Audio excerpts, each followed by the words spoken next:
Hello, and welcome to the Fighting Moose podcast. I'm your host and narrator, Jason Hendrickson. This is a podcast where I retell stories, some fictional and some historical, that can be enjoyed by people of all ages. If you recall from last episode, I mentioned that I have been reading a book about Greek mythology. Now, it isn't 100% Greek mythology, as it is an adaptation of the tales into a novel, but it's still interesting nonetheless. So today, I decided to read the tale that I assume is the inspiration for this series that I am reading, and read the story Apollo and Daphne, which comes to us from the book A Book of Myths, written by Jean Lang. Now, as I wrap this up, I would recommend the Daughter of Sparta series, written by Claire Andrews, if you are looking for a good series to check out. Now, let's turn to today's story. I hope you enjoy. Let's begin.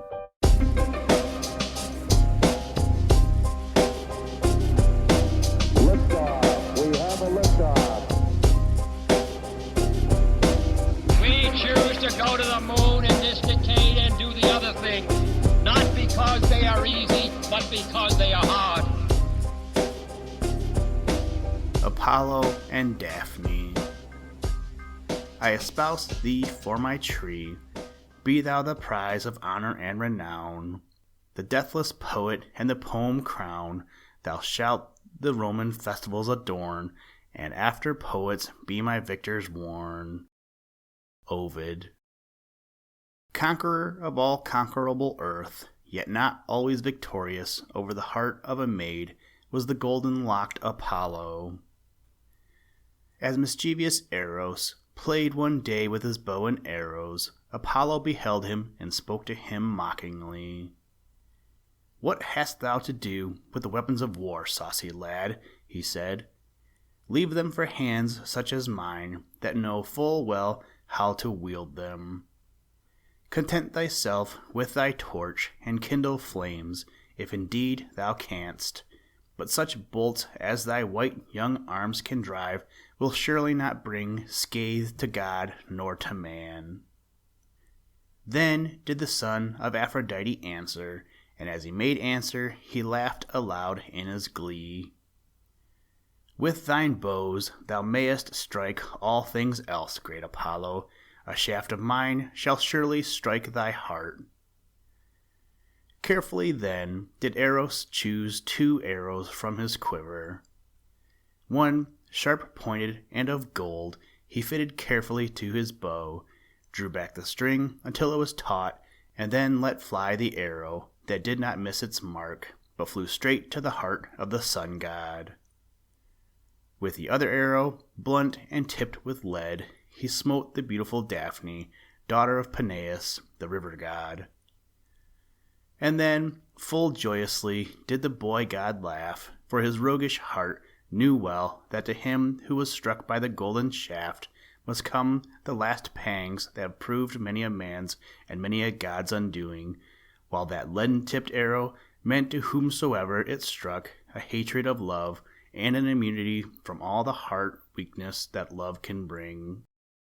Those were the days when Apollo was young. Never before had he loved. But as the first fierce storm that assails it bends the young, supple tree with his green budding leaves before its furious blast, so did the first love of Apollo bend low his adoring heart. All day, as he held the golden reins of his chariot, until evening when its fiery wheels were cooled in the waters of the western seas, he thought of Daphne. All night he dreamed of her, but never did there come to Daphne a time when she loved love for love's sake. Never did she look with gentle eye on the golden-haired god, whose face was as the face of all the exquisite things that the sunlight shows, remembered in a dream. Her only passion was a passion for the chase. One of Diana's nymphs was she, cold and pure and white in soul as the virgin goddess herself. There came a day when Apollo could no longer put curbing hands on his fierce longing. The flames from his chariot still lingered in reflected glories on sea and hill and sky. The very leaves of the budding trees of spring were outlined in gold, and through the dim wood walked Daphne, erect and lithe and living as a sapling in the early spring. With beseeching hands Apollo followed her.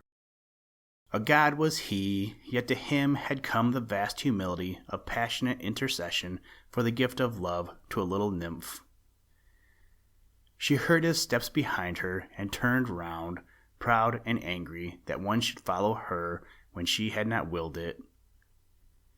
"Stay," he said, "daughter of Peneus. No foe am I, but thine own humble lover. To thee alone do I bow my head. To all others on earth am I conqueror and king." But Daphne, hating his words of passionate love, sped on. And when his passion lent wings to his feet, and she heard him gaining on her as she fled, not as a lover did Daphne look on deathless Apollo, but as a hateful foe. More swiftly than she had ever run, beside her mistress Diana, leaving the flying winds behind her as she sped, ran Daphne now. But ever did Apollo gain upon her, and almost had he grasped her, when he reached the green banks of the river of which her father Peneus was god.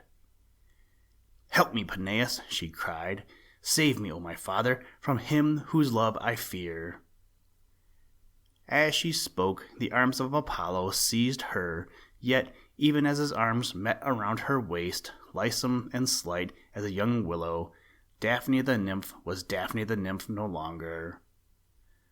Her fragrant hair, her soft white arms, her tender body, all changed as the sun god touched them. Her feet took root in the soft, damp earth by the river. Her arms sprouted into woody branches and green leaves. Her face vanished, and the bark of a big tree enclosed her snow-white body. Yet Apollo did not take away his embrace from her who had been his dear first love. He knew that her cry to Peneus her father had been answered, yet he said, "Since thou canst not be my bride, at least thou shalt be my tree. My hair, my lyre, my quiver shall have thee always, O laurel tree of the immortals."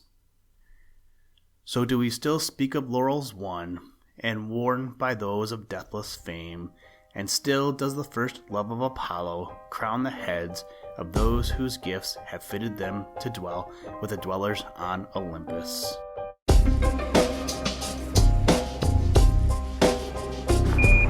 Listen, Tranquility Base here. The Eagle has landed. That's one small step for man, one giant leap for mankind. Thank you for listening to this episode of the Fighting Moose Podcast. Please join us next time as we read another exciting story. Today's music was provided by the artist Grapes, and the audio clips were provided by NASA. For more information, to contact us, or to download podcast extras, please visit www.thefightingmoose.com. Also, if you haven't done so, please leave us a review wherever you get your podcast. Thank you for your patronage, and as always, try and do a random act of kindness every day. Mission complete, Houston.